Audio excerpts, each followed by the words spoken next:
दरअसल यह कहानी शुरू होती है नारद जी के विचारों से। नारद जी धरती पर रहने वाले लोगों को देखते हुए स्वर्ग में विचरण कर रहे थे। धरती पर रहने वाले लोगों के कर्म को देखकर नारद के मन में कर्मों के फल और पापों के दंड को लेकर विचार आए। अपने यह विचार लेकर वह ब्रह्मा जी के पास जाते हैं और ब्रह्मा जी से पूछते हैं, यदि बुरे कर्म करने वाला इंसान अच्छे कर्म करने लग जाए तो क्या वह अपने पापों से मुक्त हो सकता है? क्या वह अपने पापों से मिलने वाली सजा से बच सकता है?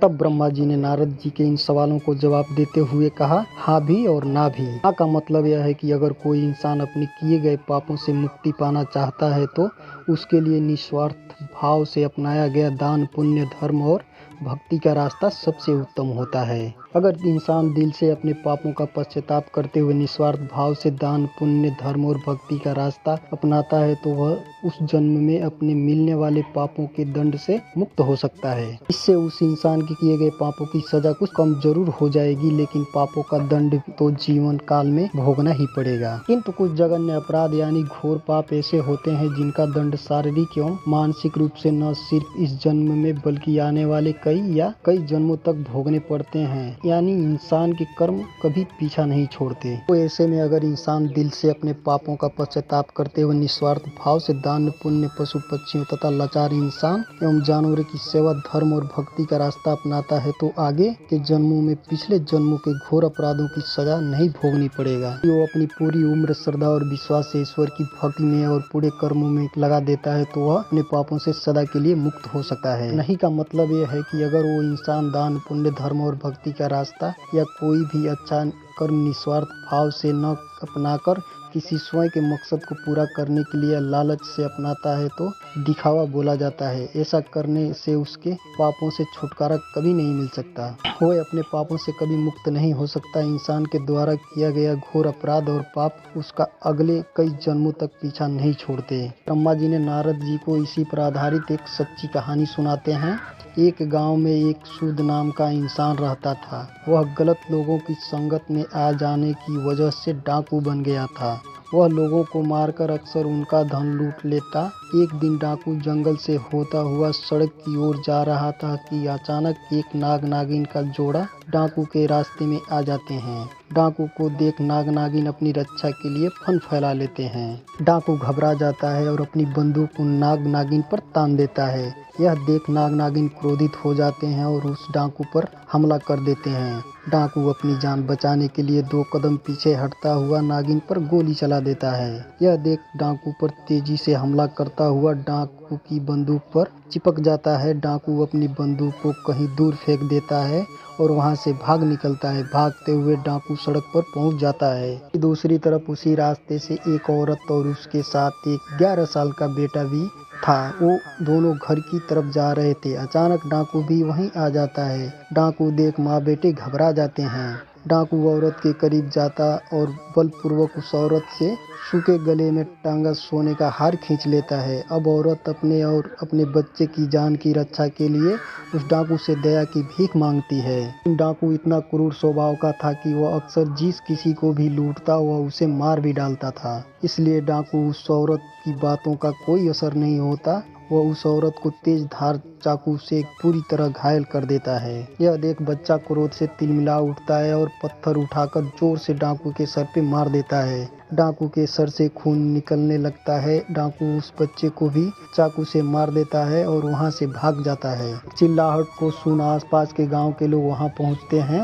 वो उस महिला और बच्चे को तुरंत हकीम के पास ले जाते हैं। माँ और बेटा दोनों बच जाते हैं। उधर डाकू भागता हुए फिर से जंगल की तरफ चला जाता है। बहुत थक जाने की वजह से डाकू वहीं आराम करने लगता है।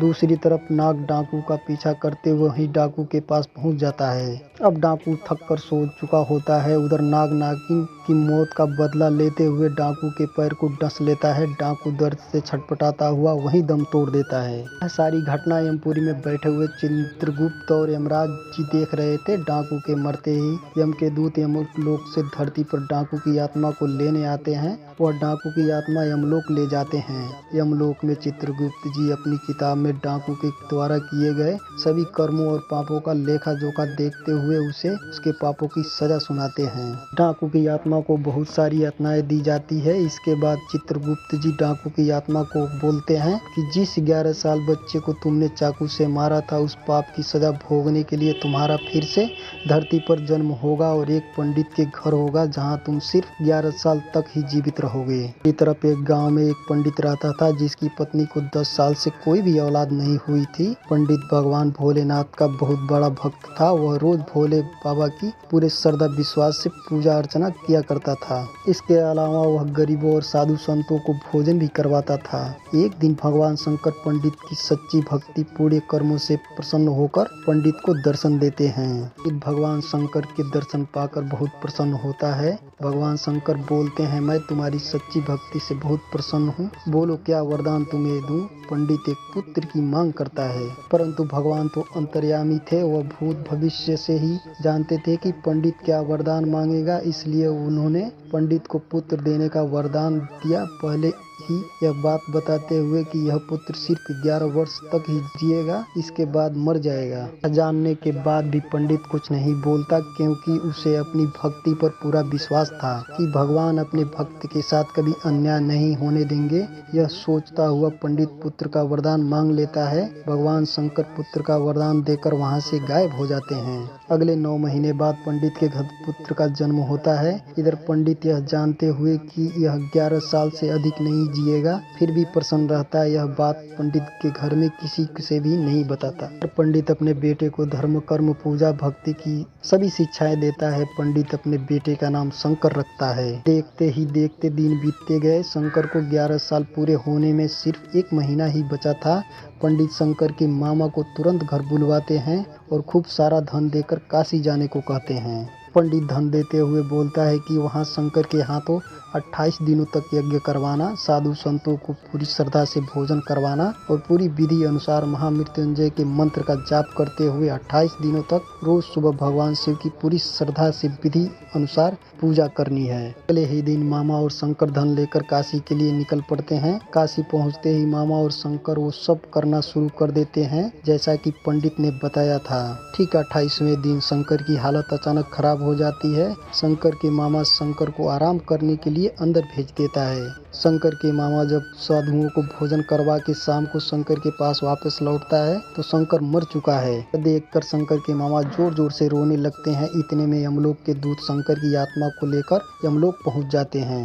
यमलोक में चित्रगुप्त जैसे ही शंकर के पाप पुण्य के लेखे की किताब खोलते हैं तो चकित रह जाते हैं और जोर जोर से बोल उठते हैं, असंभव है। यह शब्द बोलते ही चित्रगुप्त कुछ देर तक यूं ही मौन खड़े रहते हैं। फिर कुछ देर बाद चित्रगुप्त ऊंचे स्वर में यमदूतों को आदेश देते हैं कि तुरंत अभी के अभी शंकर की आत्मा को शंकर के शरीर में डाल कर आओ। यमदूत शंकर को शरीर के में पुनः डाल देते हैं और शंकर फिर से जी उठता है। अचानक यह चमत्कार देख शंकर के शरीर में हलचल हो रही है। शंकर के मामा की खुशी का ठिकाना नहीं रहता। वहाँ यमलोक में इस बात को लेकर यमराज चित्रगुप्त से सवाल करते हैं कि यह कैसे हुआ।